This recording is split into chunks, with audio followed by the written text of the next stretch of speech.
Viewers, welcome to my channel English talk show. आज हम इस वीडियो में सीखेंगे प्रेजेंट कॉन्टिन्यूअस टेंस।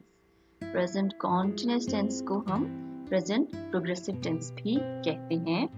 तो चलिए अपनी वीडियो को स्टार्ट करते हैं। सबसे पहले हम समझेंगे कि ये जो है प्रेजेंट कॉन्टिन्यूअस टेंस है क्या। Understanding the present continuous tense.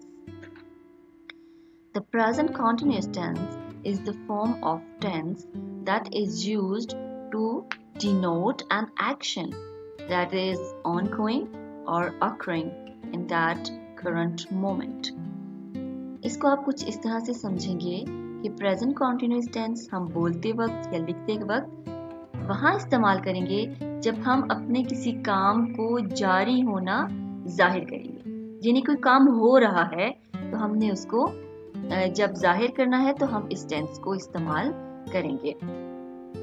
It is also referred to as the present progressive tense as it represents the action that is progressing in the present. अब इसको हम present progressive tense भी कहते हैं और ये किसी भी काम को अभी हाल में यानी कि अभी हम जो काम कर रहे हैं ये उसके लिए इस्तेमाल किया जाता है।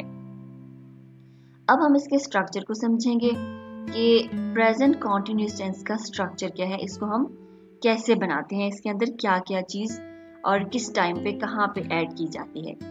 यहाँ पे सबसे पहले तो आ जाता है सब्जेक्ट, जैसे कि आप देख सकते हैं सब्जेक्ट या जहाँ पे हम नाउन या प्रोनाउन यूज कर रहे होते हैं यहाँ पे। फिर उसके साथ हम जो चीज इस्तेमाल करते हैं वो होती है हेल्पिंग वर्ब। वो हेल्पिंग वर्ब में हम एम, इज, आर इस्तेमाल करते हैं। एम हम सबको मालूम है आई के साथ इस्तेमाल करते हैं, जबकि इज जो है इसको हम इस्तेमाल करते हैं किसी सिंगुलर चीज के साथ और आर को इस्तेमाल किया जाता है प्लूरल्स के साथ। फिर उसके साथ हम जब हम यहाँ पे फिर पार्टिसिपल्स इस्तेमाल होते हैं, यानी कि जो भी हमारा वर्ब होता है जो हम काम कर रहे होते हैं उस काम के साथ हमने एक चीज का इजाफा कर देना होता है ING, ठीक है। और फिर आगे आपका सेंटेंस सही हो गया। इसमें चार तरह के हम टेंसेस बनाते हैं। एक पॉजिटिव टेंस होता है, एक नेगेटिव, एक इंट्रोगेटिव और एक नेगेटिव इंट्रोगेटिव। अब इन चारों को हम कैसे बनाएंगे कॉन्टिन्यूअस टेंस में मैं आपको ये आगे एक्सप्लेन करती हूँ। सबसे पहले हम आ गए पॉजिटिव टेंस। पॉजिटिव टेंस आप समझ सकते हैं जिसमें कि हम कह रहे हैं कि हम कोई काम कर रहे हैं, ठीक है। इसकी बनावट, इसका स्ट्रक्चर भी सेम इसी तरह से है कि यहाँ पे आपने नाउन या प्रोनाउन सब्जेक्ट में हम इस्तेमाल करेंगे, हेल्पिंग वर्ब होगा, अपने वर्ब के साथ ING को यूज करेंगे। ये बेसिक हमारा कॉन्टिन्यूअस टेंस बन जाता है। इसकी एग्जाम्पल से हम समझेंगे। देखिए आई, मैंने कहा आई के साथ हम एम इस्तेमाल करेंगे। I am reading A newspaper। अब I के साथ ये सब्जेक्ट की जगह पे आ गया I, M जो हो गया वो हेल्पिंग वर्ब। और देखिए रीड करना बेसिकली वर्ब है। अब इस वर्ब के साथ हमने ING ऐड कर दिया तो I am reading। आगे rest of the sentence, I am reading a book, I am reading a newspaper, I am reading anything, I am reading a novel, जो भी आप यहाँ पे ऐड करना चाहें। एक और एग्जाम्पल है You are doing it wrong। अब you जब हमने सब्जेक्ट में यूज किया, मैंने बताया कि यहाँ पे I और you जो होता है I के साथ तो M लगेगा, लेकिन you को हम इसके साथ हमेशा R का ही इस्तेमाल करते हैं, जबकि you तो सिंगुलर होता है लेकिन फिर भी हम इसके साथ is नहीं लगाते। you is कभी भी नहीं होगा, आप हमेशा याद रखेंगे you को हम हमेशा एज अ प्लूरल लेंगे। तो you के साथ अब you are doing, you और do था ING लग गया doing, you're doing it wrong। अब ये एक सिंगुलर का देखते हैं, he is playing tennis। अब he सब्जेक्ट आ गया, is हेल्पिंग वर्ब आ गया, play के साथ ING लग गया, he is playing tennis। अब ये वो काम है कि जो कोई बंदा कर रहा है। मैं अभी पढ़ रही हूँ, I am reading a newspaper, मेरे हाथ में न्यूज़पेपर है और मैं ये बताती हूँ कि मैं अभी न्यूज़पेपर में पढ़ रही हूँ। I am doing it wrong, आप ये गलत कर रहे हो। He is playing tennis, वो टेनिस खेल रहा है, वो खेल रहा है, अभी भी खेल रहा है। चलते हैं अगले नेगेटिव टेंस की तरफ। नेगेटिव में हमने सिर्फ क्या करना होता है, जो हेल्पिंग वर्ब होता है उसके साथ नॉट लगा देते हैं, बाकी वो ही सारी बनावट है। सब्जेक्ट हेल्पिंग वर्ब के साथ नॉट और वर्ब के साथ आईएनजी। इसको भी हम एग्जांपल से समझेंगे। I am not reading a newspaper. अब यहाँ पे देखिए एम जो हेल्पिंग वर्ब था इसके साथ नॉट लग गया, बाकी सारा वही है। I am not reading a newspaper. जब बात नेगेटिव सेंटेंसेस की होती है जिसमें कि हम नहीं कह रहे होते, ना कह रहे होते हैं, उसको हम फिर नेगेटिव सेंटेंस कहेंगे, उसमें हम नॉट का इस्तेमाल करेंगे। You are not doing it wrong. आप इसको गलत नहीं कर रहे हो। He is not playing tennis. अब हम चलते हैं इंट्रोगेटिव। इंट्रोगेटिव वो सेंटेंसेस होते हैं जो कि क्वेश्चन जिसमें पूछा जाए, जो सवालिया जुमले होते हैं। इसमें करने का तरीका ये होता है कि आपका जो हेल्पिंग वर्ब है वो सेंटेंस के स्टार्ट में आ जाता है। सब्जेक्ट और उसके स्टार्ट में आ गया इज आर एन, और फिर वही आपका वर्ब और आईएनजी और आपका बाकी जुमला। इसको भी हम एग्जांपल से समझते हैं। जैसे था I am reading a newspaper था, लेकिन जब हमने इसको क्वेश्चन मार्क लगाया या किसी से हम क्वेश्चन कर रहे हैं कि आप ये काम कर रहे हो, यहाँ पे मैं क्या मैं न्यूज़पेपर पढ़ रहा हूँ, am I reading a newspaper. यहाँ पे आपने सिर्फ हेल्पिंग वर्ब को स्टार्ट में ले आए, ठीक है। Are you doing it wrong. अब देखिए आर हमने स्टार्ट, क्या तुम ये गलत कर रहे हो, are you doing it wrong. Is he playing tennis, क्या वो टेनिस खेल रहा है। क्लियर होगी।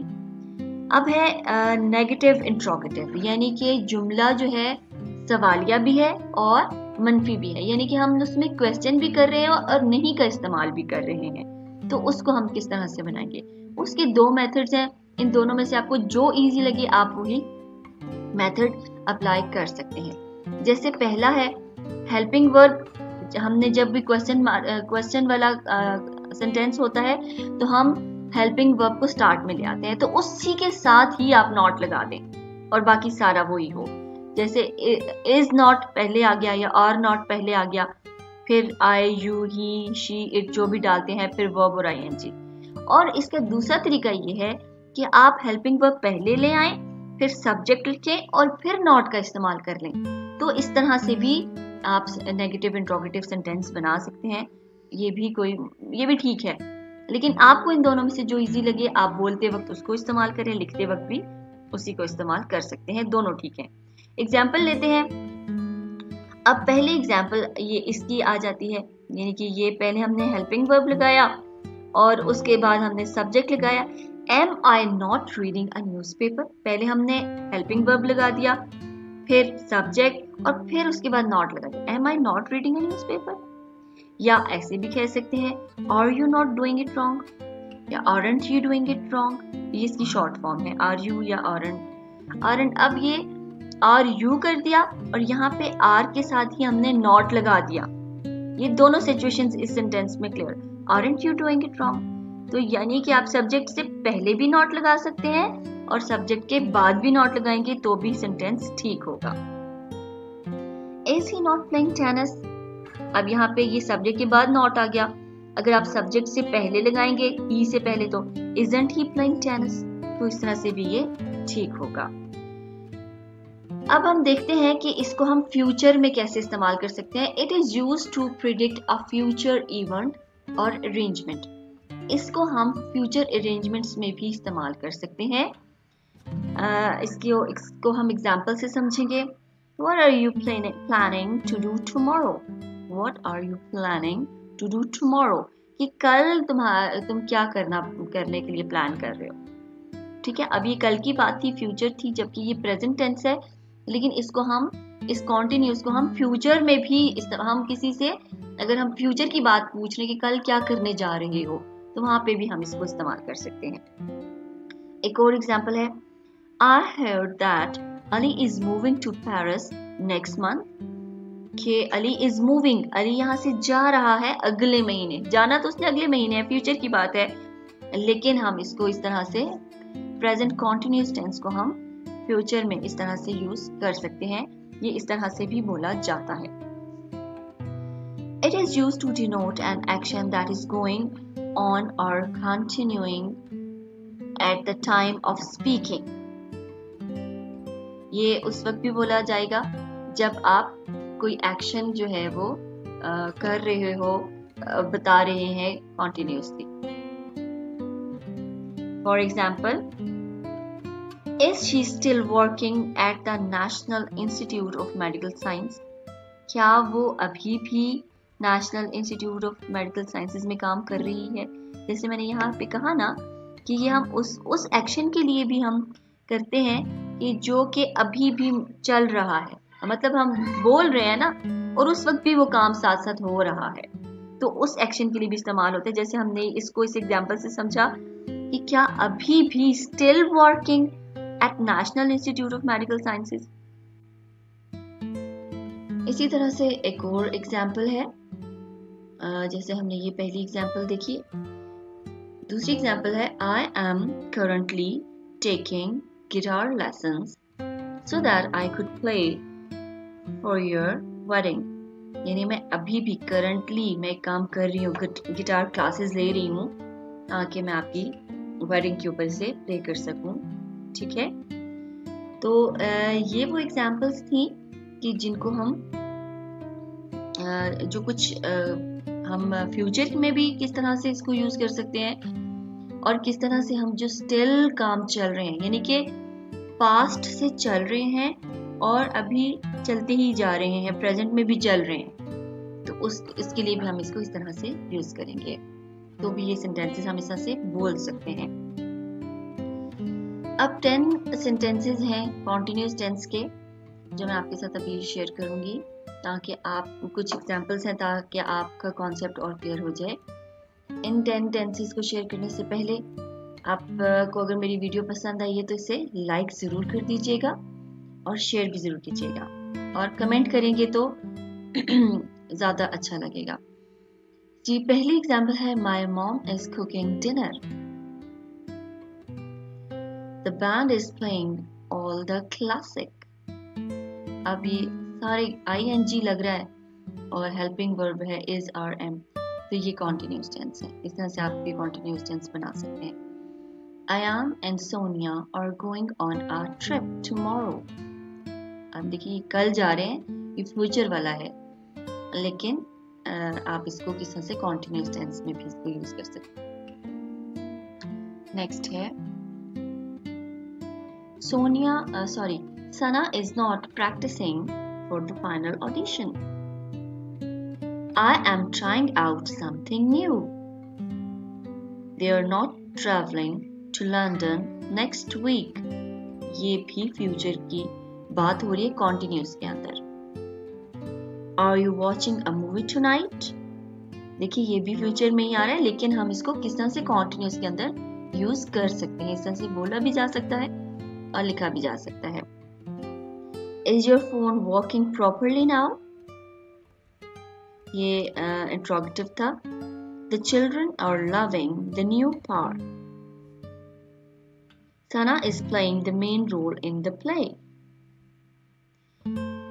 ये कुछ ब्लैंक्स हैं और इसमें आपने इसको खुद प्रैक्टिस करना है। यहाँ पे आप क्या लगाएंगे, ठीक है, और ये आप सारे ब्लैंक्स देख लें, डैश, द क्लॉक, डैश। अब यहाँ पे आपने हेल्पिंग वर्ब और ing का इस्तेमाल करना है, सिंपल। जब आप इन सेंटेंसेस की प्रैक्टिस करेंगे तो ऑटोमेटिकली आपको प्रेजेंट कॉन्टिन्यूस टेंस की अंडरस्टैंडिंग और इसको क्रिएट करना खुद बहुत आसानी से आ जाएगा।